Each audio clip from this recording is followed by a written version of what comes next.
जाते मेरे समाज सब पावे निज पद।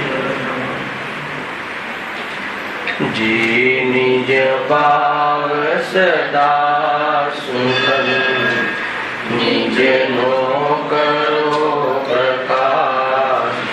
जे बहु विधि भव दुख तणी करे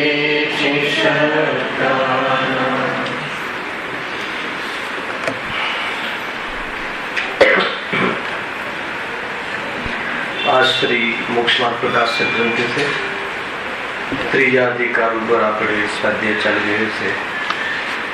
પેજ નંબર 5454। ચારિત્ર મોહથી દુઃખ અને તેના ઉપાયોનું કથાપન। ત્યાં એનો પ્રથમ પેરેગ્રાફ ઉત્થાનિકા રૂપથી એની ગઈકાલે ઘણી ચર્ચા કરી હતી કે ચારિત્ર મોહના ઉદયથી જીવમાં જે ક્રોધાદી ભાવ કષાયરૂપ જે ભાવ થાય છે અને હાસ્યાદી નોકષાયરૂપ જે ભાવ થાય છે એ ભાવથી જીવ કલેશવાન બની દુઃખી થઈ અને વિહવલ થતો થતો અનેક પ્રકારના દુષ્કૃત્યોને કરે છે એ અહીં દર્શાવીએ છીએ।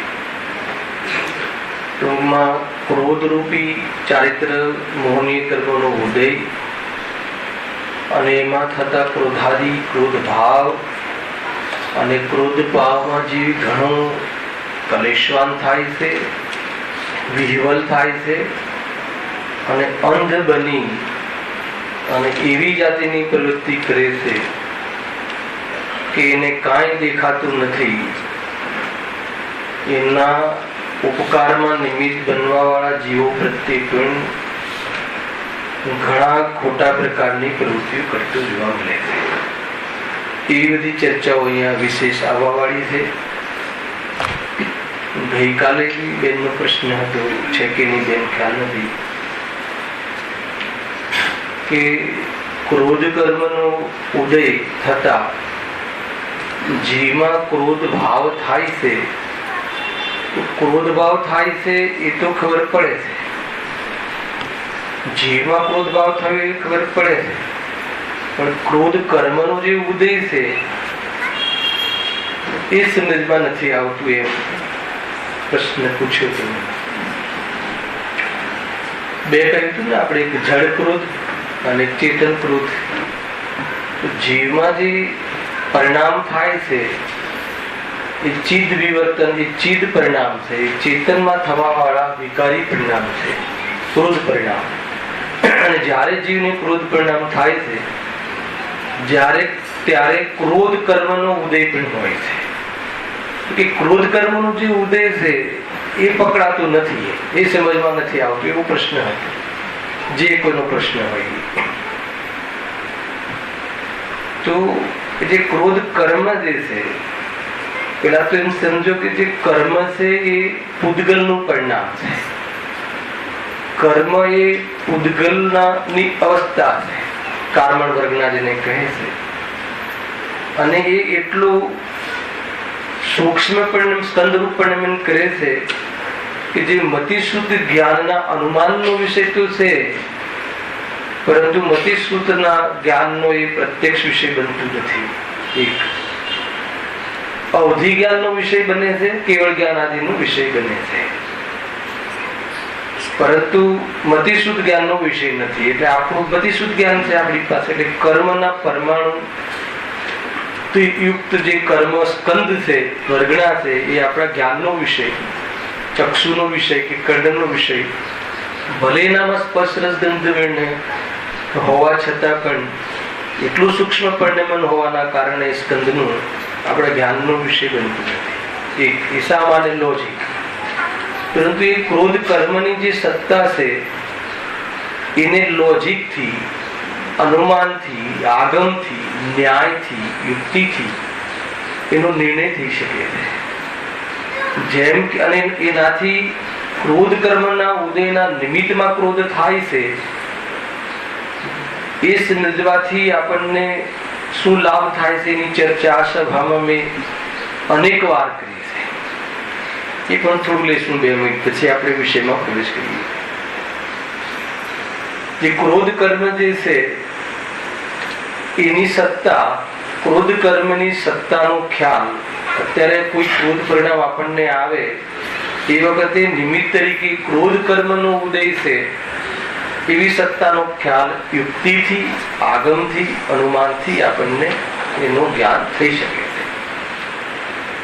આગમથી તો એટલું કે આગમમાં કહ્યું છે કે જ્યારે જીવ ક્રોધાદી રૂપણ કરે છે, આ પહેલી લીટી લખી છે, ચારિત્ર મૌનીના ઉદયથી જીવમાં થતા ક્રોધાદી ભાવ, કશાય ભાવ અને હાસ્યાદી નો કશાય ભાવ થાય છે, એને લઈને જે દુઃખી થાય. એ તો નિમિત્ત પ્રધાન તંત્ર છે, આગમમાં કહ્યું છે. પરંતુ એને યુક્તિથી કેવી રીતે સિદ્ધિ થાય કે જ્યારે કોઈ વ્યક્તિ, જ્યારે કોઈ બાળક ઘરની અંદર ઘણું ઉધમ મચાવતું હોય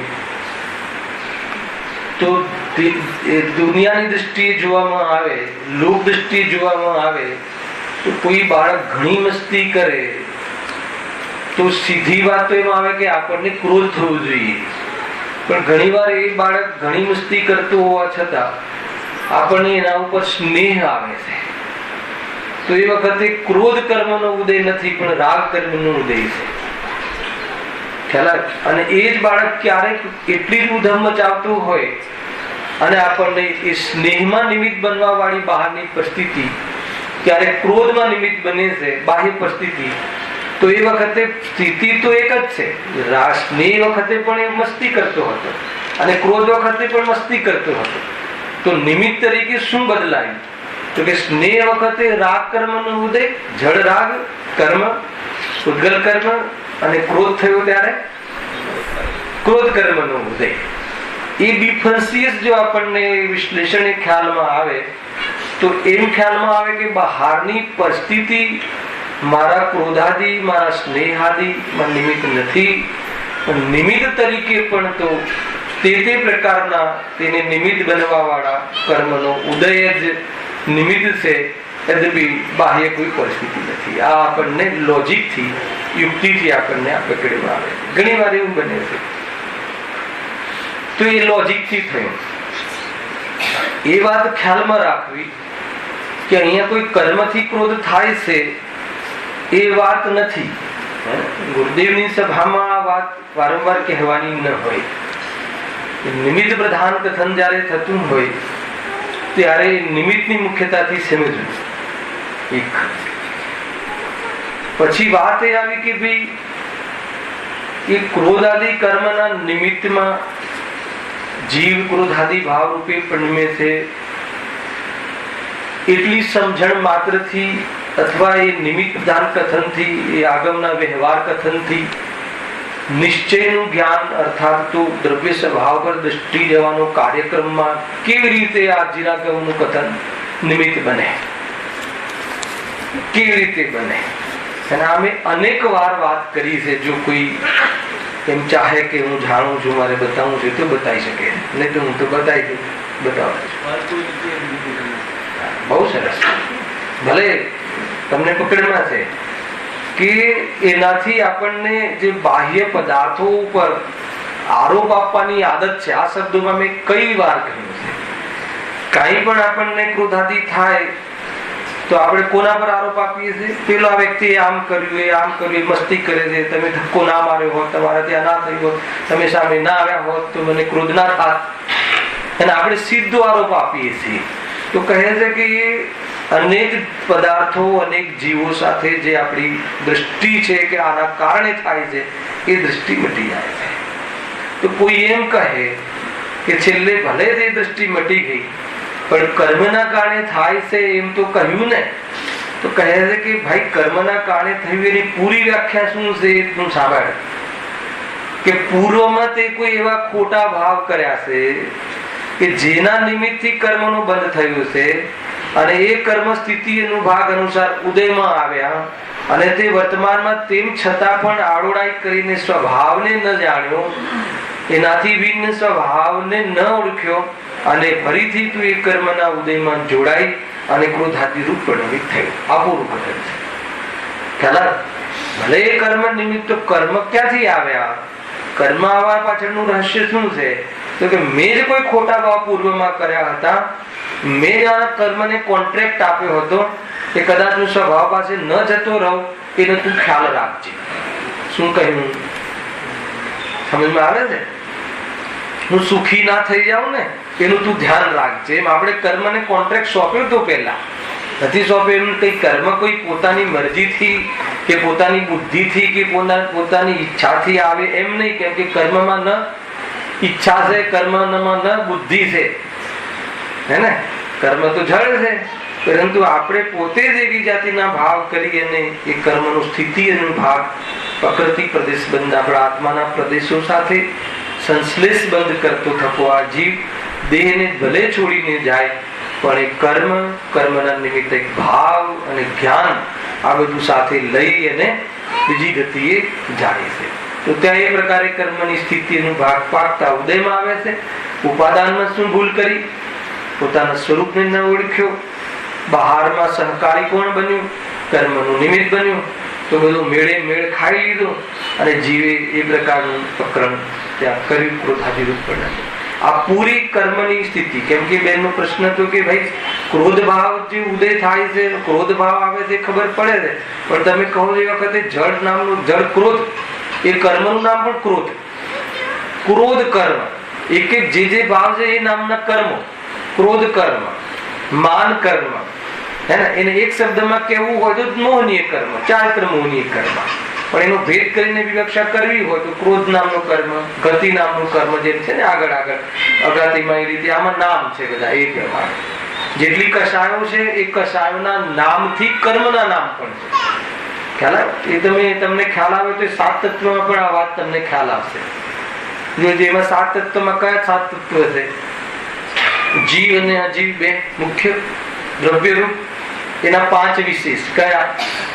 ભાવાશ્રમ, ભાવબંધ, ભાવ સંવર, ભાવ નિદ્રા અને ભાવ મોક્ષ. બરાબર છે? આ જીવના વિશેષ થયા. એમ કરીને 7 કયા?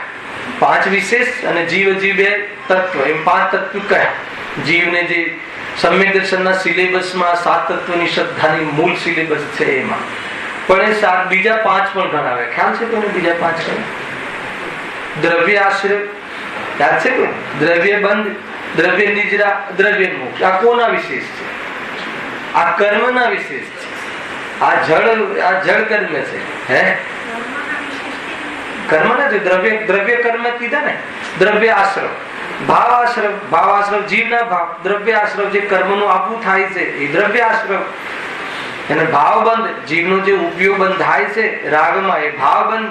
અને જે આત્માના પ્રદેશો સાથે જે કર્મ આવીને બંધાય છે સ્થિતિનું ભાગરૂપે એ દ્રવ્ય બંધ. તો કર્મોને દ્રવ્ય બંધ કહ્યું, દ્રવ્ય આશ્રમ કહ્યું, એનું નામ દ્રવ્ય છે.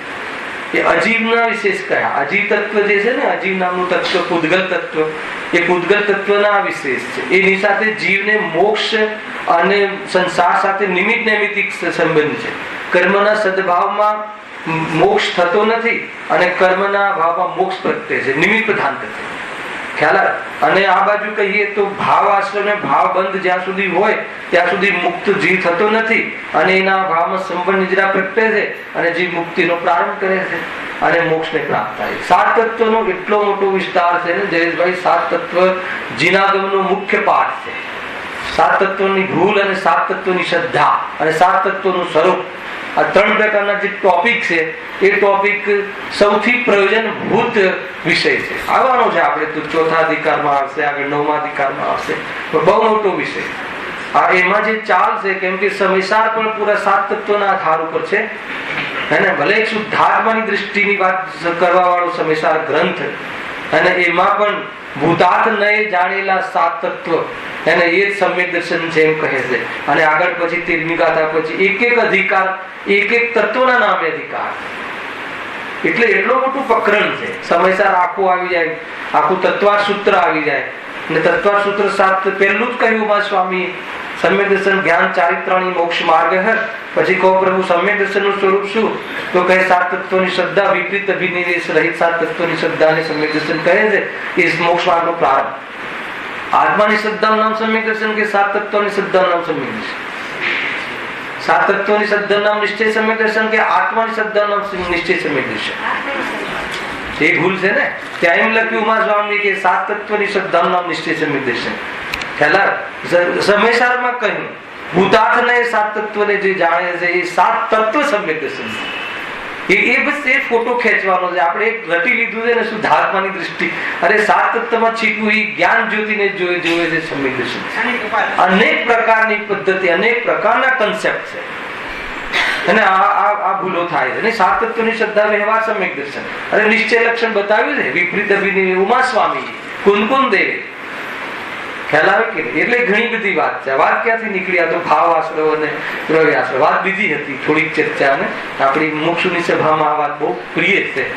સમ્યક દર્શન પ્રાપ્ત કરવાનું, એ ધાન સમ્યક દર્શન પ્રાપ્ત કરવાની પ્રતિજ્ઞા જીવ માત્રની હોવી જોઈએ, દરેક મોક્ષાર્થી હોવી જોઈએ. કેમ કે એના વગર કોઈ મોક્ષનો પ્રારંભ થાય નથી. આત્માને જાણ્યા વગર, આત્માના દર્શન વગર કોઈ એમ કહે કે ક્ષણ માત્ર મેં સુખ પ્રાપ્ત થયું તો કે તારો ભ્રમ છે અને અસંભવ છે. બહારમાં ગમે તેટલો તારો વૈભવ હોય જડનો, પરંતુ આત્માની અનુભૂતિ વગર તું ક્ષણ માત્ર પણ ચેનને પ્રાપ્ત થયું હોય તો તારામાં કોઈ આ ભ્રમ ચાલી રહ્યો છે. નક્કી વાત. બરાબર છે મેં? હા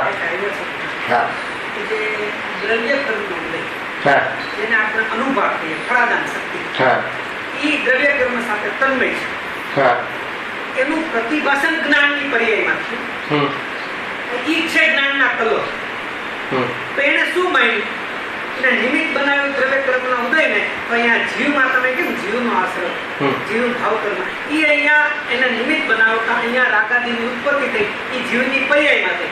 પણ નિમિત્ત બનાવો કને ઓલા જે દ્રવ્ય કર્મનો ઉદય છે તેનો પ્રતિભાષણ જ્ઞાનની પર્યાયમાં શું છે જ્ઞાન. પણ માન્યું શું કે ખરેખર મને ક્રોધ થયો છે. તો એ સમયે અહીંયા ક્રોધના પરિણામે એટલે એ થયું તમારું જીવનું મિથ્યાત્વ અને ઓલું તમે કીધું અજીવનું મિથ્યાત્વ દ્રવ્ય કર્મનું ઉદય. બરાબર. આજે તમે ઓલા ભાવ દ્રવ્યાશ્રવ અને ભાવાશ્રવ લીધા ને એની સંબંધમાં એક ભાવ આવ્યો. એમાં એ રીતે છે. બહુ સારી વાત છે, બહુ સરસ કન્સેપ્ટ છે, સૂક્ષ્મ વાત છે, સમજાય એવી છે. હા, એમાં એમ કહ્યું ભાઈનું કેવું એમ થાય છે મહેન્દ્રભાઈનું કે ભાઈ જયારે દ્રવ્યાશ્રવનો ઉદય થયો, નિમિત્ત તરીકે એનો ઉદય થયો, આ બાજુ જીવમાં એ પ્રકારે એનો રાગ થયો. બરાબર છે? તો એ પ્રમાણે મતલબ કોઈ ક્રોધ કર્મનું આપણે ઉદાહરણ તરીકે ક્રોધ કર્મ લઈએ કે ક્રોધ કર્મનો ઉદય થયો, જીવને સ્થિતિનો ભાગ પડે, એનો અનુભાગ છે, એની તાકાત પ્રમાણે એની સ્થિતિ પૂર્ણ થતા એનો ઉદય થયો એનું જ નામ કે એની સ્થિતિ પૂરી થઈ. ઉદય થયો ને ખરવા માટે. અને એટલા લેવલથી કે કેટલા લેવલનો, કેટલી ડિગ્રીમાં જીવને આ બાજુ રાગ ક્રોધ આદિ આવશે એટલી ડિગ્રીનો આ બાજુ જીવે ક્રોધ કર્યો. હવે જે ક્રોધ કર્યો એને લક્ષ્ય કરીને કર્યો એ વાસ્તવમાં જીવનો આશ્રય છે. ખ્યાલ આવે?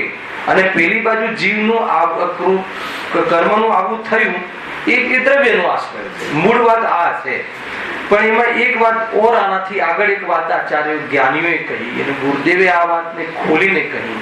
ગુરુદેવની જે શૈલી હતી એ શૈલીમાં ઉપાદાનની બહુ જ મતલબ કે વેટેજ વાળી.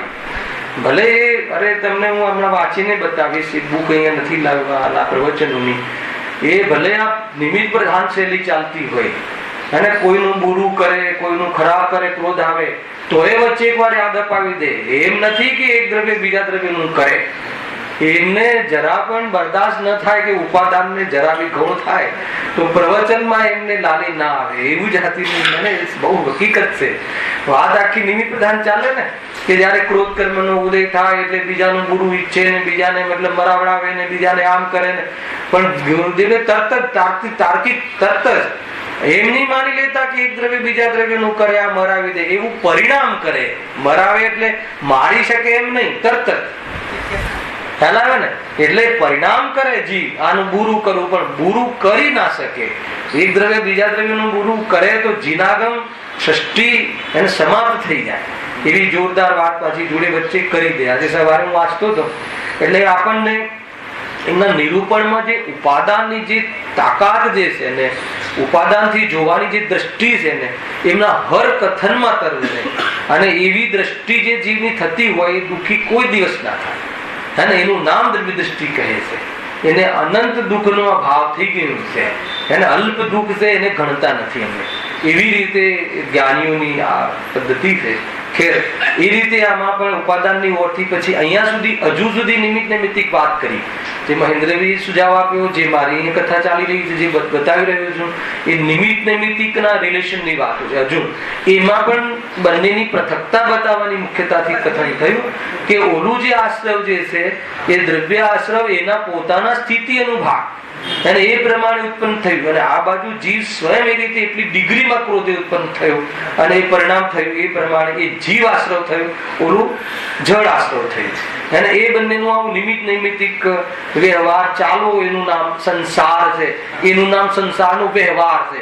ખરેખર સંસાર તો આત્માને છે જ નહીં. આત્માને પણ સંસારનો, કયા આત્માને?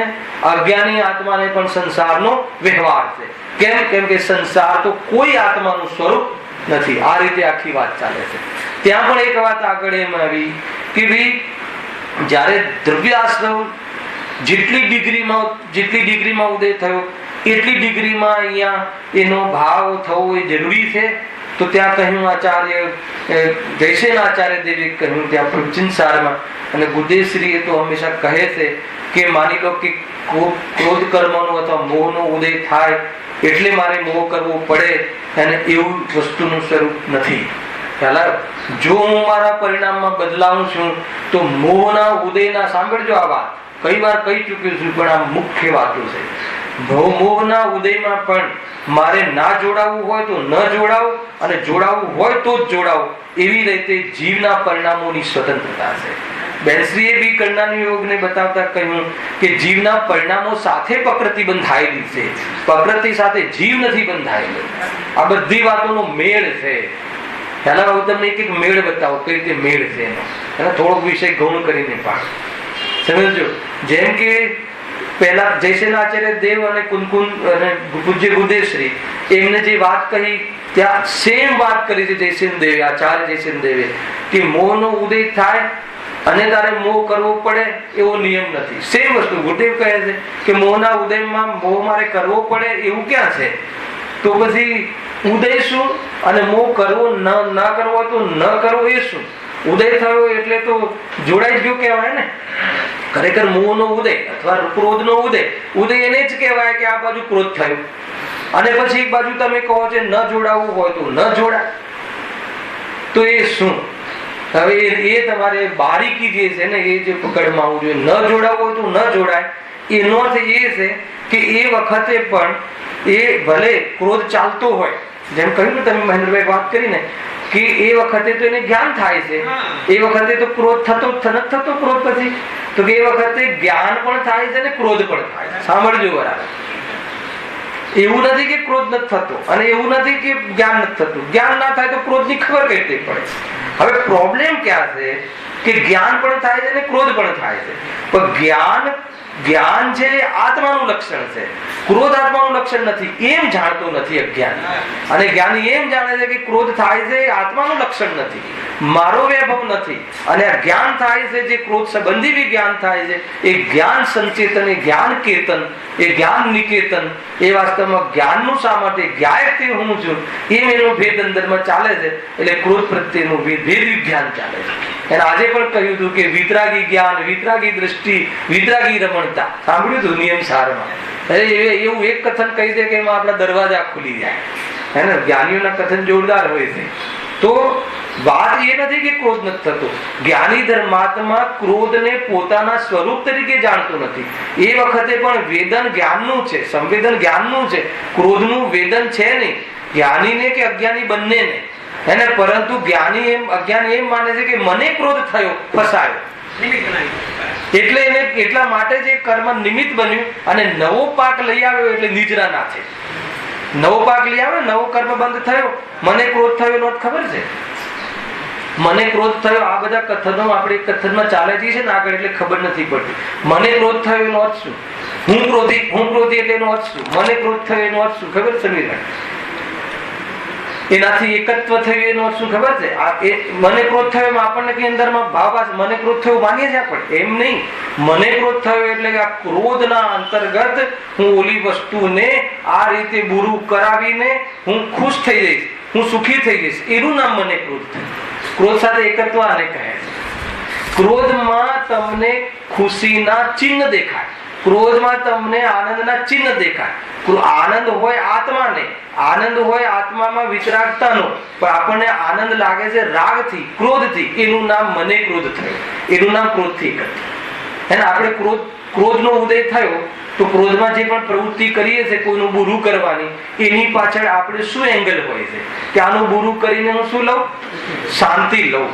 તો એ શાંતિ કોઈનું બુરું કરીને લેવું એનો અર્થ કે ક્રોધથી શાંતિ થાય છે, એનો અર્થ કે મને ક્રોધ મારો સ્વભાવ છે, એનો અર્થ એમ કે આપણે બોલતા નથી ક્રોધ મારો સ્વભાવ છે, હું ક્રોધ છું, પણ ક્રોધને એટલો એટેચમેન્ટથી અનુભવ કરીએ છીએ કે ક્રોધના અંદર થતી પ્રવૃત્તિઓના માધ્યમથી હું મારા પરિણામોને ઠારું, હે ને, એનું નામ ક્રોધથી એકત્વ.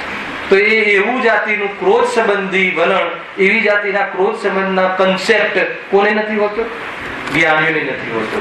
ક્રોધ થવાના કાળમાં પણ જ્ઞાનમાં ઉપયોગમાં ક્રોધ નથી. એને ઉપયોગમાં ક્રોધ છે કે ક્રોધમાં ઉપયોગ છે? એને ઉપયોગમાં ઉપયોગ છે કે ઉપયોગમાં ક્રોધ છે? ક્રોધને જાણતી વખતે ક્રોધમાં ઉપયોગમાં ક્રોધ છે, ક્રોધ રૂપે પરિણમતી વખતે, ક્રોધને વશ થતી વખતે ઉપયોગમાં ક્રોધ છે કે ઉપયોગમાં ઉપયોગ છે? અને ક્રોધમાં ક્રોધ છે કે ક્રોધમાં ઉપયોગ છે? બે લક્ષણ ભિન્ન, બે ચીજ ભિન્ન, બે ક્વોલિટી ભિન્ન, બંને પદાર્થ ભિન્ન, બંનેના ભાવ ભિન્ન. તો એવી જેને ભિન્નતા ભાસે છે એનું નામ શું છે? વાસ્તવમાં એ ક્રોધને જાણ્યો કહેવાય, એને ક્રોધનો જ્ઞાતા દ્રષ્ટા રહ્યો કહેવાય.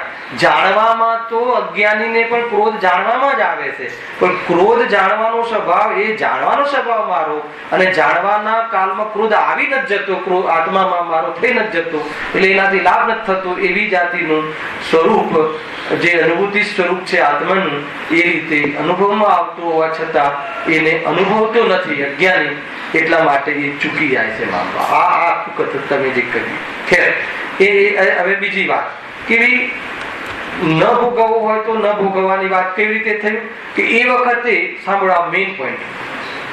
એ જયારે ક્રોધ કર્મનો ઉદય, આ બાજુ જીવ ક્રોધરૂપ પરિણમિત થાય છે. કોઈ કહે છે કે હવે ન જોડાવું હોય તો હવે ન જોડાવું હોય તો એ વખતે આત્મામાં, જ્ઞાનમાં એ તાકાત છે વૈભવભાઈ, જ્ઞાનમાં એવી દિવ્યતા છે કે આ બાજુ એક ધારા ક્રોધની ચાલી રહી છે, અને એ વખતે જ્ઞાનની ધારામાં કર્મધારા ચાલી રહી છે. એ વખતે જ્ઞાનની ધારામાં એવી જાતિનું જ્ઞાન ડેવલપ કરી શકે છે કે આ ક્રોધ અને હું જુદા છું એવી જાતિનો અનુભવ કરી શકે એ વખતે. અને એ જયારે અનુભવ થાય છે ત્યારે જે કર્મનો સ્થિતિ, સાંભળજો, પ્રકૃતિ અને પ્રદેશનો ઉદય તો થાય છે, પરંતુ શાનો ઉદય નથી થતો? અનુભાવનો ઉદય નથી થતો. એટલે પ્રકૃતિ, ક્રોધ પ્રકૃતિ એટલા પ્રદેશો ખર્યા, અને એવી જાતિની સ્થિતિ આવી એ ખરી, પરંતુ એને મેં વેદ્યું જ નહીં. કેવી રીતે ના વેદ્યું? મારું સ્વરૂપ છે એવી રીતે મેં ભોગવ્યું જ નહીં. એટલે એના ફળને મેં ના ભોગવ્યું. એના ફળને ના ભોગવ્યું એટલે એ સમયે પણ હું આક્રંદ ન થયો, એ સમયે પણ જીવ વિચલિત ન થયો. એવા અનેક ઉદાહરણો મુનિરાજોના જીવનમાં, જ્ઞાનીઓના જીવનમાં, જ્ઞાનીઓ જે છદ્મસ્ત, જે ગ્રસ્ત જ્ઞાનીઓ છે એને દ્રષ્ટિગત શાંતિ રહે છે, અને જે મુનિ જીવનના જે જ્ઞાનીઓ છે એને દ્રષ્ટિગત પૂર્વક પરિણામગત શાંતિ પણ એ વખતે વર્તાતી હોય છે. ને તો મને બતાવો કે જે વખતે માન લો કે કોઈ ઉપસર્ગ કરે છે અને એ વખતે એમનું જ્ઞાન પણ ત્યાં કામ કરે છે, અને એ વખતે સ્વરૂપમાં ના હોય છઠ્ઠા ગુણસ્થાને, તો એ વખતે સંજલન ક્રોધ કશાય પણ ચાલે છે, સંજલન ક્રોધ. એવા સમયે પણ એમની પરિણતિ છૂટી પડીને આનંદમાં રહે છે કે નથી રહેતા? તો આવી જાતિની પદ્ધતિ છે એક.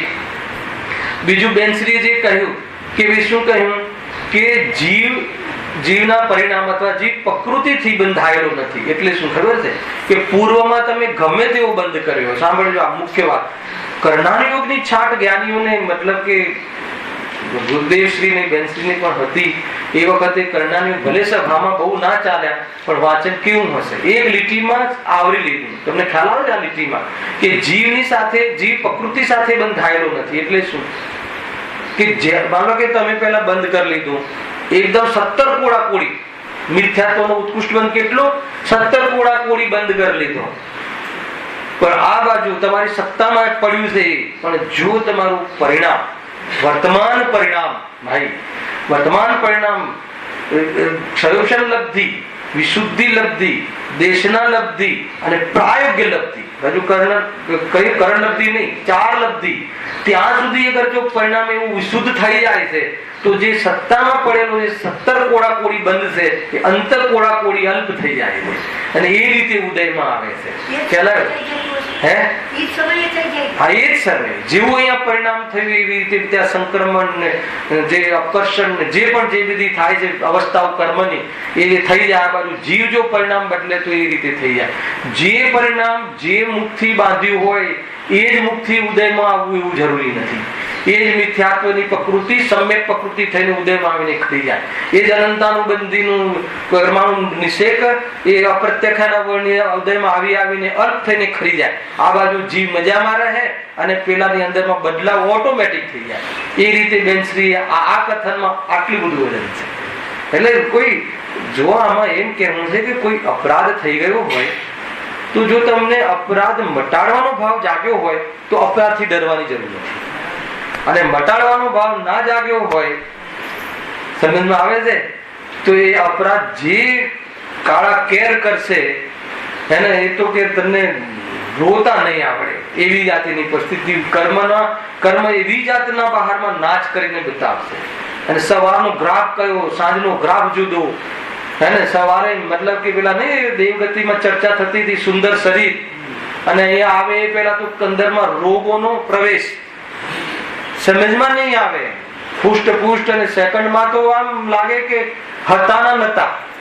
એટલે કોઈ સમજવા જેવી વાત છે ને. એટલું જ નહીં, એવો દુઃખી એવી જાતિની પરિસ્થિતિઓ બનતી હોય છે કે એમ લાગે કે જીવ એમ કહે કે મેં આવા કોઈ પાપ વર્તમાનમાં મારી બુદ્ધિમાં તો આવતું નથી કે કર્યા નથી. એને એવા વૈરાગ્ય વર્ષામાં ગુરુદેવના પ્રવચનો છે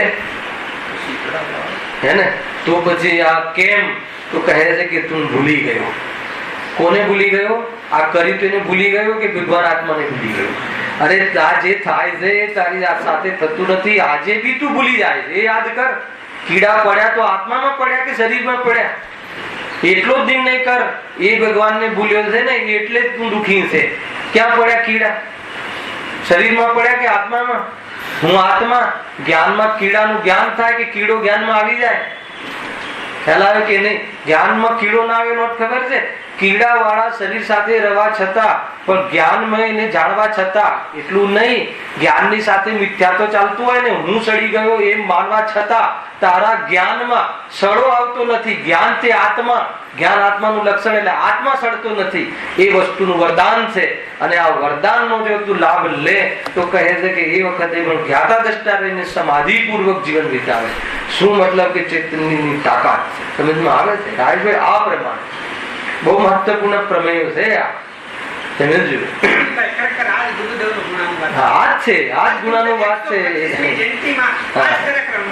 કયો એવો સમય છે કે આપણે એમને ભૂલી શકીએ? કેમ કે એમની હર વસ્તુ, હર મોમેન્ટ અને વસ્તુનું સ્વરૂપનું પ્રતિપાદન અને એટલું હવે શું કહે, હૃદયમાં જે વસેલું છે કેવી રીતે બતાવે. અને આ જ ભક્તિ છે. એમના બતાવેલા સિદ્ધાંતોના પર પ્રેમ કરવો, સ્વરૂપ પ્રાપ્ત કરવાનો પુરુષાર્થ કરવો, એ ગુરુદેવનો પ્રેમ છે. ખ્યાલ આવે કે નહીં? તો એ શું પ્રેમમાં શું રહ્યું? ખાલી વાત સાંભળી અને માનીએ નહીં તો એ પિતાના આજ્ઞામાં માની ક્યાંથી કહેવાય? અને એ રીતે બહુ વિચાર કરવા જેવો છે અને જલ્દીથી જલ્દી એ માર્ગમાં પ્રવેશ કરવા જેવો છે. બહુ જોરદાર વાત છે. તો ગજબની વાત છે. હમણાં મારે બે દિવસ પહેલા કોઈ આપણા ગ્રુપમાં કોઈ અમારે મલાડના ગ્રુપમાં કોઈ બેનને લાસ્ટ સ્ટેજ છે કેન્સરનું, મને કહે કે આપણે આવજો તો કલાકે મેં ત્યાં ચર્ચા કરી હતી.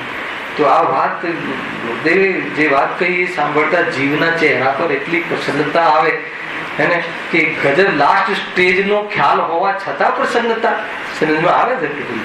એવી જાતિની આ ચેતનામાં, આ તત્વના જ્ઞાનમાં, એના અભ્યાસમાં, એના નિર્ણય માત્રમાં જો એવી સંચાર હોય તો એની પ્રતીતિ હોય તો કેવો ખેલ, અને પ્રતીતિ પૂર્વક જો એનો વિશેષ અવલંબન હોય તો કેવી મજા, અને પૂર્ણ અવલંબન હોય તો સિદ્ધ ભગવાન બનીને હવે આવવાનું ક્યાં રહ્યું. એ જાતની આખી આ યાત્રા એ જ વાસ્તવમાં ગુણની પ્રગટતા છે. અને એ પ્રમાણે આ વાતને સમજવી બહુ સુંદર ચર્ચા છે. એને કોઈ આ તો એટલા માટે અહીંયા ચર્ચા કરીએ છીએ કે અહીંયા પકડમાં ટુંડરમલજી કરી છે કે આજે તારે કશાયની અમે જે ચર્ચા કરી રહ્યા છીએ એ ગુરુદેવે દરેક પેરેગ્રાફમાં ત્યાં પ્રવચનમાં લખ્યું એટલી ચર્ચા કરે એવી જાતિના ઉદાહરણો લખ્યા છે. એને મેળ પડશે તો હું શનિ રવિ લઈ આવીશ, વાંચીશું એમાંથી આના કનેક્ટેડ થોડું. અને મોક્ષ માર્ગ કી તીરણે કે જે બી છે એમના પ્રવચનોમાં તો અંતમાં હરેક પેરેગ્રાફમાં એક ઇન્ડિકેશન, એક એલર્ટ કરે, એક આપણને સાવધાન કરે કે આ આટલી જે ચર્ચા અમે કરી રહ્યા છીએ એ તું સ્વભાવને ઓળખીને કશાય મટાડવાનો પુરુષાર્થ કરવા માટે કરીએ છીએ.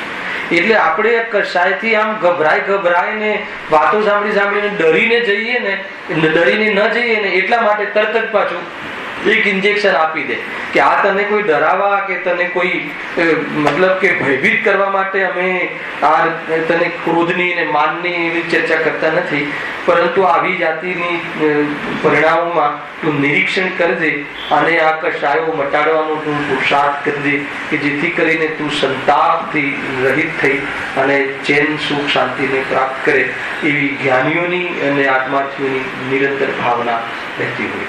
એવી ચર્ચા ત્યાં જુઓ. હવે જોરદાર વાત આગળ એમ કહે છે જુઓ કે જ્યારે ક્રોધ ઉપજે, ત્યાંથી લીધું તો આપણે ગઈકાલે થોડી ચર્ચા કરી હતી કે જ્યારે ક્રોધ ઉપજે ત્યારે અન્યનું બુરું કરવાની ઈચ્છા થાય અને એ અર્થે અનેક ઉપાય વિચારે. આટલે સુધી આપણે એક લીટી ગઈકાલ લીધી હતી કે ક્રોધ કર્મનો ઉદય થાય, ચારિત્ર મોહનીય કર્મના ઉદયથી કષાય ભાવ થાય છે મૂળ, અને કષાય ભાવથી જીવ દુઃખી થાય છે, વિહવલ થાય છે, અને દુઃખી થતો એવી જાતિના કૂપ કાર્ય કરે છે, કેવી જાતિના કાર્ય કરે છે કષાયની પુષ્ટિ કરવા, કશાય બરદાસ્ત ના થતી હોય એવી જાતિની પ્રવૃત્તિ કરે છે કે જેથી કરીને એ નિરંતર સંતાપવાન તો રહે છે પણ આગામી કાળમાં પણ સંતાપવાન રહે એવી જાતિના કર્મનો બંધ કરી અને એની આ સંસાર યાત્રાને આગળ ધપાવે છે. હવે એમાં બ્રેક લેવો બહુ જરૂરી છે આ સંસારના માર્ગમાં, અને એટલા માટે અહીંયા ચર્ચા કરે છે. તો ક્રોધમાં કેવું થાય છે હવે આપણને ખબર છે. ગઈ કાલે પણ મેં કહ્યું હતું કે આપણે જયારે આમાં વાંચવામાં એટલી વાત શું કહી શકાય કે જે ક્રોધ આવવાથી જે થઈ શકે એ આપણને બધાને ખબર છે. આ યાદ કરો તમે કોઈ ક્રોધના પ્રકરણને ઘરમાં કોઈ એવો ક્રોધ આવી ગયો હોય જોરદાર, કોઈ તોડફોડ કરી હોય, આમ હોય કોઈને, તો એ વખતે યાદ કરો કે ભાઈ એમને હું આપથી પોતાથી બહાર જતો રહેતો હતો અને પોતાના મતલબ બહારમાં કોઈ વ્યક્તિનો વિવેક નતો રહેતો, અને જેને આપણા પર ઘણો ઉપકાર કર્યો હોય એવા જીવોને પણ એને આપણે એ વખતે વિચાર નથી કરતા. ક્રોધમાં કાંઈ નું કાંઈ હા ને ક્રોધમાં બની જઈએ છે. છતાં અહીંયા લખ્યું છે જુઓ, જ્યારે ક્રોધ ઉપજે ત્યારે અન્યનું બુરું કરવાની ઈચ્છા થાય અને એ અર્થે અનેક ઉપાય વિચારે. અનેક ઉપાય વિચારે એમાં કહ્યું હતું કે અનેક પ્રકારની બહારમાં કોઈની મદદ લે અને કોઈને અને એની સત્તા મતલબ એનું નામ નિશાન મટાડી દઉં એવું લખ્યું ગુરુદેવે.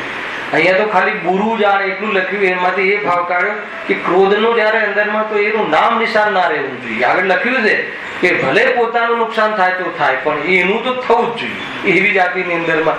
અને શાના માટે આ ક્રોધમાં આવી કુકાર્ય, આને કુકાર્ય કહે છે. એ કશાયને સહન નથી કરી શકતો એટલે બરદાસ્ત થતો નથી, એટલે એના પોષણ માટે એને આ રીતે વ્યક્ત કરે છે અને એ રીતે કશાય મટાડીને સુખી થવા માંગે છે મૂળભૂત. અને એ રીતે કશાયને અનુકૂળ કાર્ય કરી અને પોતાને શાંતિ પ્રાપ્ત કરવા માંગે છે, પણ કહે છે કે એવું બુરું તો બીજાનું બુરું અને સારું એ તારા ક્રોધના આધીન નથી, તારી ઈચ્છાને આધીન નથી, એ સ્વયં થાય છે. એટલે તારો ક્રોધ કરવો વ્યર્થ છે અને એવા ક્રોધથી તારું બુરું જરૂર થાય છે. એટલે ક્રોધના ભાવનો વિચાર કર, એ સિવાય બીજો કોઈ વિચાર કરવા જેવો નથી. એ ઉદ્દેશ છે. જો પછી આગળ એનાથી એક નીચું સ્ટેપ, કદાચ કોઈનું પૂરું ન થાય એવી જાતિની ક્ષમતા ન હોય અંદરમાં કશાયની એવી, તો શું કરે? જો મર્મ છેદક ઘાડી પ્રદાન આદિ રૂપ વચન બોલે. આ બહુ ગજબ વાત છે. મર્મ છેદક, મર્મ છેદક એટલે શું? કોઈને ચૂબે એવી એવા વચન બોલે. સામેવાળાને મતલબ કે એવા વચન કહે કે એને કદાચ એને એમ લાગે કે મરણ થઈ જાય તો સારું. ઘણી વાર એવું છે કે વચન એને કોઈને તમે કંઈ કહી દો ને તો એમ થાય કે આના કરતા મરવું સારું, પણ આના વચન સહન નથી થતા. કડવા વેણ કહે છે ને, એ મર્મ છેદક. એને એક પ્રકારથી ચૂબે એવી જાતિની વાતો કરે, એવી જાતિનું વસ્તુ યાદ દેવડાવે એને, જે વસ્તુ જેનાથી એ વ્યક્તિ બહુ પરેશાન થતો હોય એવી વાત એને યાદ કરાવે. તો એ રીતે મર્મ છેદક છે. એના માટે કથાનક પણ આવે છે. ક્યાંક વાંચવામાં આવ્યું હતું કે કહું તમને એમાં પણ કેવી રીતે મર્મ છેદક નો ભાવ તમે જોયો હતો કે એક લક્કડ હાર હોય છે, લાકડી કાપી જંગલની, અને એનું ભરણ પોષણ અથવા ગુજરાન ચલાવતો હોય છે. તો જંગલમાં રોજ જાય, લાકડા કાપીને લાવે, હે ને. હવે એક વાર એવું બને છે કે એક વાઘ હોય છે, ત્યાં એક ઝાડની નીચે પડ્યો હોય છે, એના કોઈ પગમાં બહુ ડેમેજિંગ હોય છે, કે કાંટો ઘૂસી ગયો હોય છે, કે પાકી ગઈ હોય છે, તો એક વાઘ ત્યાંથી હલી શકતો નથી. બરાબર.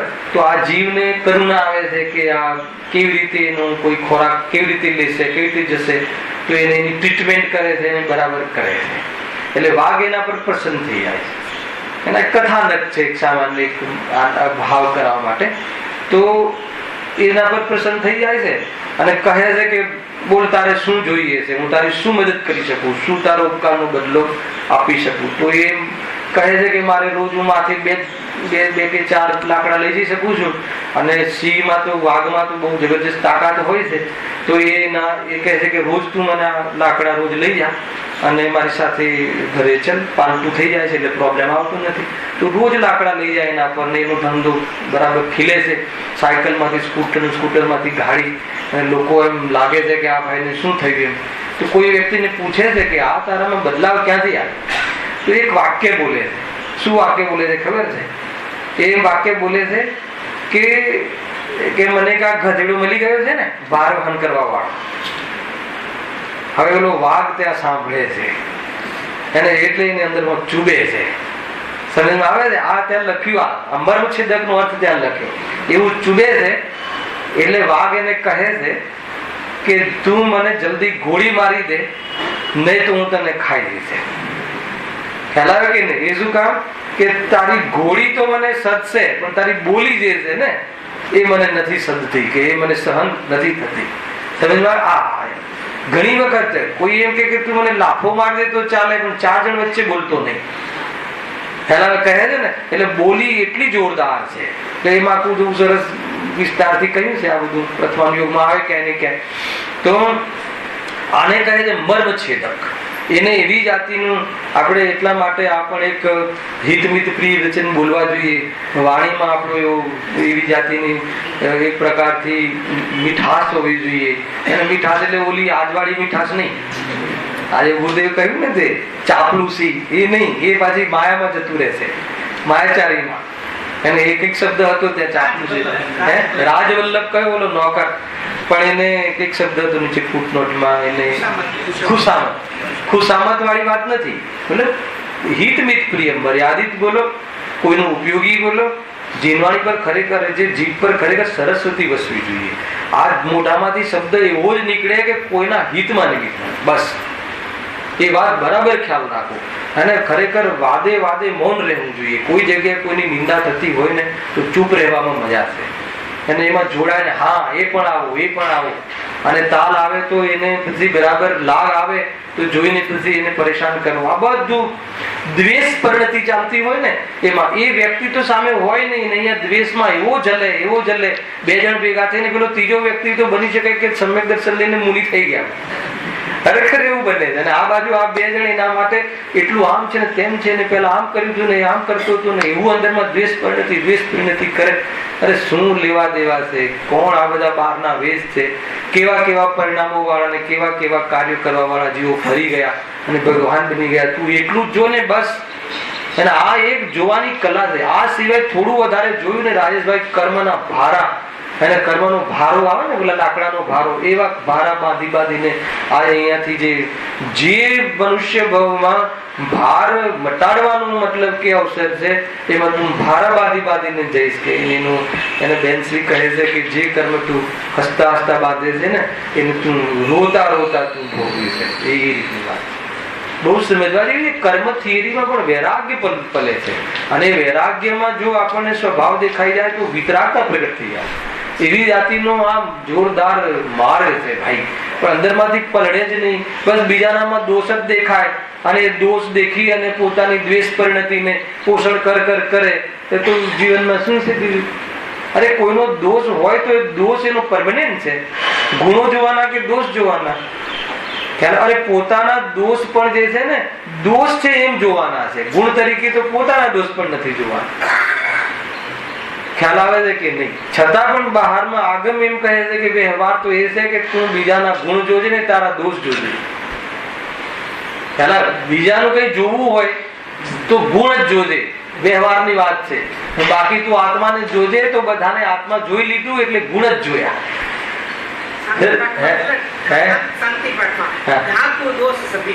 હા, એ રીતે ઉપગુણ અંગ છે જ્ઞાનીનું. દોષ ઢાંકે એટલે દોષ પોષે નહીં. બીજાનો દોષ બતાડીને શું લાભ, કોને લાભ થાય? કોઈ એક વ્યક્તિને લાભ થતો હોય તો બતાવો.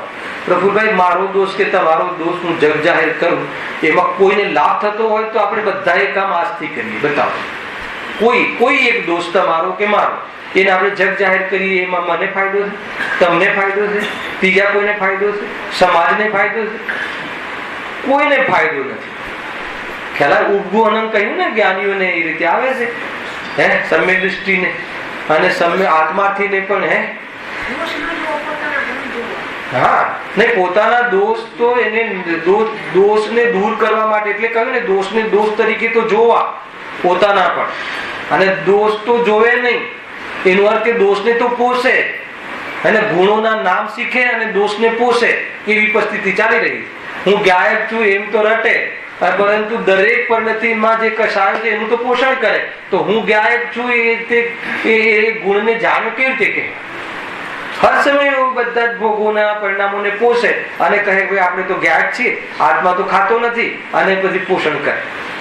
તો એમ છે એ અપેક્ષા કહું છું. પોતાના દોષને દોષ તરીકે જોવા જોઈએ કે આટલા દોષ ઉભા છે. એને બહુ બધાને ખરેખર તો એ વીર માણસ છે કે પોતાના દોષને દોષ તરીકે. આજે મને અહીંયા બેસેલો એક વ્યક્તિ બતાવો કે જે બી કોઈ એ દોષ કરતો હોય એને એ દોષ તરીકે જોતો હોય. બતાવો તમે પોતાના પર વિચાર કરો. એને કોઈ બી માનો કે તમને ક્રોધ આવે તો ક્રોધ આવે તમે એને દોષ તરીકે જુઓ છો કે એને ક્રોધ તો આવે જ ને, સહજ છે ને, આવું કરે તો ક્રોધ તો આવે જ ને. એ રીતે જોઈએ છે આપણે. કોઈ દિવસ આપણે મારી કમજોરી છે, મારી ભૂલ છે, આનાથી દુઃખ થાય છે, આ ક્લેશ છે, છોડવા જેવું છે, અહીંયા બોલીએ છીએ, શીખીએ છીએ, પણ એવું લાગે છે, એવું ભાષિત થાય છે. ભાષિત થવું જોઈએ. બોલવામાં ને એ તો ધારણામાં તો લઈ લીધું, હવે ક્યાં સુધી ધારણામાં લેવું છે? એને એ વસ્તુને બહારમાં શીખી તો લીધી, એ સમજી તો લીધી, પણ ભાષિત થવું જોઈએ. એવું ભાષિત થાય તો કહે છે યુગલજી સાહેબ કહે છે કે જેને અજ્ઞાનની જો પોતાના અજ્ઞાનનું પહેલા જ્ઞાન થઈ જાય તો સમજો કે એની શરૂઆત થઈ ગઈ. અને એ એવી જાતિનું મતલબ કે ચિંતન છે. હા, એટલે નિષ્પક્ષ નો અર્થ શું છે? નિષ્પક્ષ એટલે શું અર્થ છે? કે એને પોષવા માટે નહીં, એનું નામ નિષ્પક્ષ. એ રીતે આજે તમે જ્ઞાન ધારા અને રાગ ધારાનો ભેદ વિજ્ઞાનનો અત્યારે અવસર છે. ખ્યાલ આવે? આપણે જ્ઞાન ધારા અને રાગ ધારાને બંને સમાન માનીએ છીએ કે રાગથી બી લાભ થાય ને જ્ઞાન તો છે જ. એ રીતે જીવનું ચાલે છે. અને આ બોલવાની વાત નથી, ફિલિંગની વાત છે. અને તમને હું અત્યારે હાલ સિદ્ધ કરી શકું છું આપણે કે આપણે આ ફિલિંગમાં એ રીતે છે. બતાવો રાજેશભાઈ, બહુ જ નિષ્પક્ષ કીધું મહેન્દ્રભાઈ, નિષ્પક્ષ રીતે કે હું તમારા સ્વાધ્યાયમાં નિમિત્ત બનું છું, તમને મારા પ્રત્યે સ્નેહ આવે છે, એ સારી વાત છે કે ખરાબ વાત છે? તું કાઠી વાત છે ને આ જવાબ આપતો. સ્નેહ તો છે ને પેલા સ્નેહ છે, ધર્માનુરાગ છે, પ્રેમ છે, હવે એ પ્રેમ છે એ દુષ્કૃત્ય છે કે સુકૃત્ય છે? ખ્યાલ આવે કે નહીં? આમ આપણે બોલી ન શકીએ, આપણી ફિલિંગમાં છે કે ભાઈ સ્નેહ હોય એ આપણને ગમે છે, તો એ ગમવાનો જે ભાવ છે એ કહે છે કે અંદરમાં એનું એક જ ચાલી રહ્યું છે.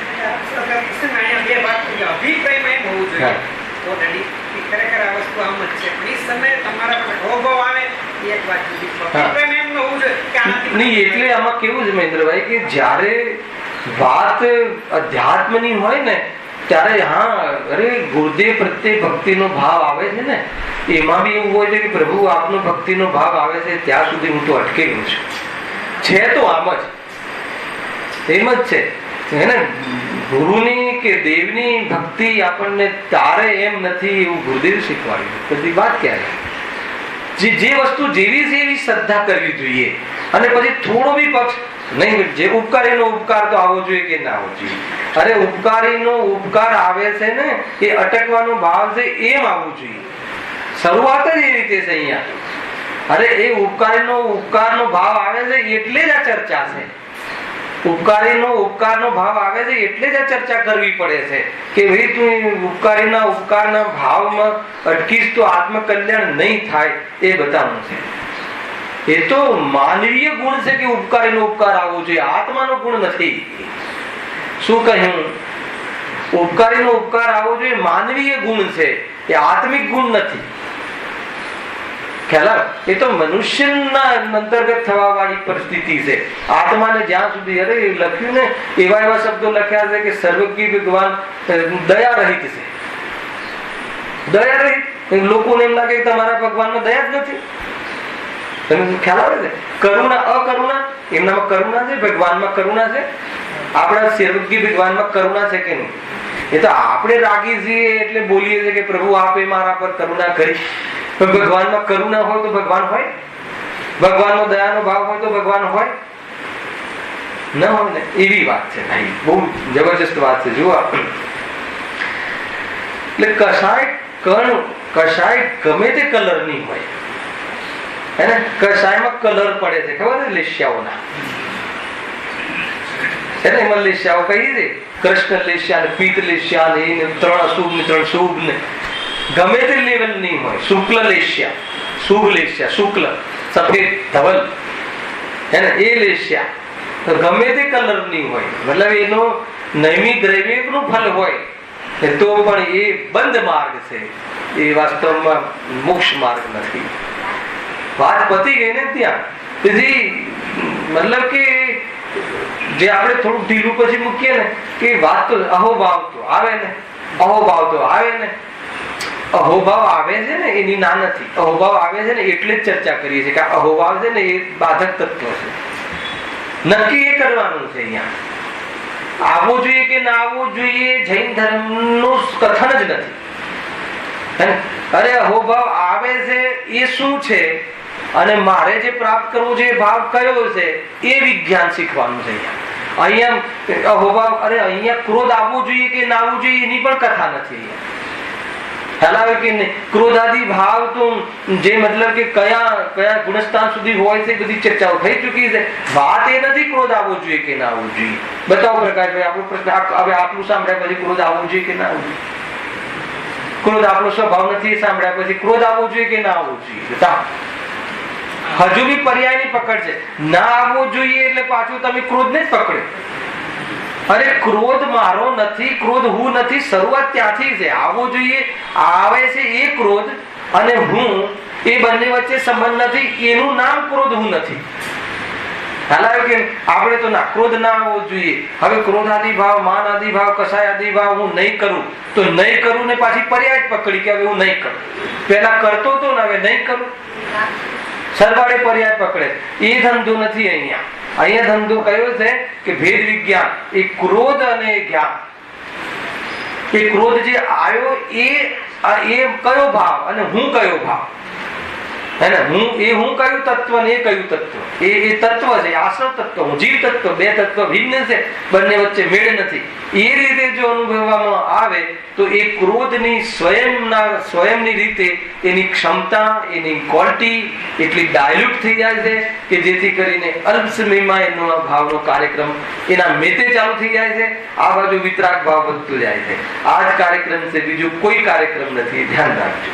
અને આપણે એના નામે ક્રોધને પકડીએ છીએ. જો આગળ ક્રોધમાં કેવી જાતિની પરિસ્થિતિ ઉભી થાય છે, કેવા કુકાર્યો પ્રવર્તે છે. જુઓ, મર્મછેદક ગાડી પ્રધાન આદિ રૂપ વચન બોલે, પોતાના અંગો વડે શસ્ત્ર પાષાણાદિક વડે ઘાત કરે અને કષ્ટ સહન કરી. જો આ તો બધું ખ્યાલ છે ને, વાંચી જ લેવું છે. પોતાના અંગો વડે શસ્ત્ર વડે બીજાને ઘાત કરે અથવા કોઈ પાષાણાદિક વડે કોઈને ઘાત કરે અને કષ્ટ સહન કરી. આ કસાયની પ્રગટતા બતાવે છે. કસાય જયારે પ્રગટ થાય ને, વ્યક્ત થાય ને, ત્યારે પ્રવૃત્તિ શું હોય છે, હે ને, વિશેષ તીવ્ર વ્યક્ત થાય ત્યારે મનમાં થતી કસાય, પરિણામમાં થતી કસાય જયારે તીવ્ર થાય ત્યારે બહારમાં આવી પ્રવૃત્તિ કરે છે. ધનાદિ ખર્ચ કરી વા મરણાદિ વડે પોતાનું પણ બુરું કરી અન્યનું બુરું કરવાનો ઉદ્યમ કરે, હે ને, એ વખતે મતલબ કે અતિ પરેશાનીથી એક પાયનો એટલો લોભ હોય એ રીતે ભેગી કરી હોય, પોતાના પેટ માટે ના ખર્ચે એવા પૈસા કોઈનું બુરું કરવા માટે કરોડો રૂપિયા આપી દે છે કે નહીં. ઘરમાં છોકરો 1 રૂપિયો 5 રૂપિયા 10 રૂપિયા માગે તો કે નહીં, અને ખર્ચ થઈ જશે, અને કોઈનું બુરું કરવું હોય તો કરોડો રૂપિયા આપે. એ લખે આ બધું છે આમાં. આ એસાના માટે બુરું એટલે ને ક્રોધનો ભાવ આવે છે. ધનાદિ ખર્ચ કરી વા મરણાદિ વડે, મરણાદિ એટલે ભલે મારું મરણ થવું એટલું મરણ થઈ જાય, અને ભલે મને કઈ બી કરે પણ એનું તો બુરું થવું જ જોઈએ. અન્યનું બુરું કરવાનો ઉદ્યમ કરે અથવા અન્ય દ્વારા બુરું થતું જાણે તો એનું અન્ય દ્વારા બુરું કરાવે. અન્ય દ્વારા બુરું થતું જાણે તો એની અનુમોદના કરે. હા, એ તો એવો જ છે, આમ જ છે, થવું જ જોઈએ. અને કદાચિત અન્ય દ્વારા બુરું ના થતું હોય અને સ્વયં બુરું થાય તો બી આ ખુશ થાય. અને એના ઘરમાં મતલબ મરણ થઈ જાય તો કે સારું થયું, અને ભગવાનને ત્યાં ન્યાય છે, ભગવાનને વચ્ચે લાગી જાય, ભગવાનને ત્યાં અન્યાય નથી. બરાબર છે, એ આવું કરે છે ને, તો એને એવું જ થવું જોઈએ. ભગવાન થોડી, ભગવાન બરાબર ન્યાય કરે છે. હવે કોઈને નથી છોડતો આ ક્રોધ. કોણ કોઈ નથી છોડતું? ક્રોધ. તેનું સ્વયં બુરું થાય તો પોતે અનુમોદન કરે. આવ્યું ને, અનુમોદન કરે એ રીતે કે સ્વયં બુરું થાય. સ્વયં બુરું થાય એટલે કોઈના દ્વારા કે આપણા દ્વારા ના, સ્વયં કોઈને મતલબ કે કોઈને ત્યાં યુનિયન થઈ ગયું કે એ જ લાભનું છે. તો બરાબર છે, એ બરાબર છે. એને આપણું કોમ્પ્યુટર હોય અને નડતો હોય આપણને, અને એના યુનિયન થઈને ફેક્ટરી બંધ થઈ જાય તો આપણે બરાબર છે. જે પણ થયું એ બધું બરાબર છે. જો બુરું થતા પોતાનું કાંઈ પણ પ્રયોજન સિદ્ધ ન થતું હોય તો પણ તેનું બુરું કરે. આ વાત બહુ ડેન્જર છે. બુરું થતા પોતાનું કાંઈ પણ પ્રયોજન સિદ્ધ ના થતું હોય, પોતાને કાંઈ પણ લાભ ના થતો હોય તો પણ એ બુરું કરવાની ભાવના એવી છે કે ભાઈ બુરું થાય, આપણને એમાં કોઈ લાભ ના થતો હોય. ક્રોધ થતા કોઈ પૂજ્યવા ઈષ્ટજન વચ્ચે આવે તો તેમને પણ બુરું કહે, મારવા લાગી જાય. અને કોઈ મતલબ કોઈ વડીલ કે કોઈ ભાઈ કે કોઈ છોડાવવા આવે તો શું એને પણ શું કહે, હે ને, મતલબ કે તમે વચ્ચે ના આવો, મારો હાથ ઉઠી શકે છે, એમ બોલે કે ના બોલે. હવે એને કઈ ઇજ્જત રાખી? હવે ઉઠાવે કે ન ઉઠાવે, ઇજ્જત કરી કેવાય?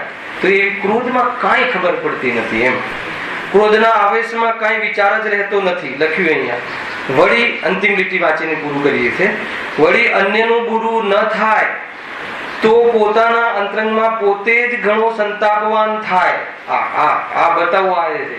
શું કહે છે? અન્યનું બુરું ન થાય એટલે ભલે પોતાનો બિઝનેસ બરાબર ચાલતો હોય, બધું બરાબર હોય, પણ પેલાનું બુરું થવું જોઈએ. અને બીજાના બુરામાં શાંતિ અને બીજાના સુખમાં દુઃખ, એવું એનું નામ છે ક્રોધ.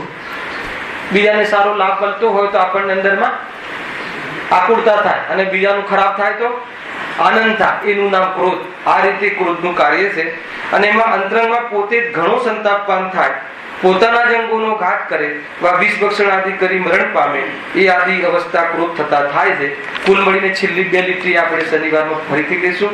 એમાં અંતરંગમાં સંતાપવાન રહે છે. મેઇન તો અહીંયા ક્રોધ થતા આ બધું થાય છે એ નહીં, દુઃખી થાય છે કે નહીં? ક્રોધમાં આપણને કોઈ ક્રોધ કરતો હોય તો આપણને એના પર દ્વેષ આવે, કેમ આમ કરે છે, પણ કોઈ દિવસ કરુણા આવી? કોઈ માણસ ક્રોધી થતો હોય ઘરમાં, આપણા જ કુટુંબમાં કોઈ બહુ ધમ પછાડ કરતો હોય તો અંદરમાં તમને કોઈ દિવસ કરુણા આવી એના પરથી? કેટલો દુઃખી થાય છે જીવ. એને એ મૂળ છે, કેમ કે એમાં સંતાપવાન થાય છે. એની ચર્ચા નેક્સ્ટ. સહેજાનંદી અવિનાશી આત્મ સ્વરૂપ, સહેજાનંદી શુદ્ધ સ્વરૂપી અવિનાશી આત્મ સ્વરૂપ, સહેજાનંદી શુદ્ધ સ્વરૂપ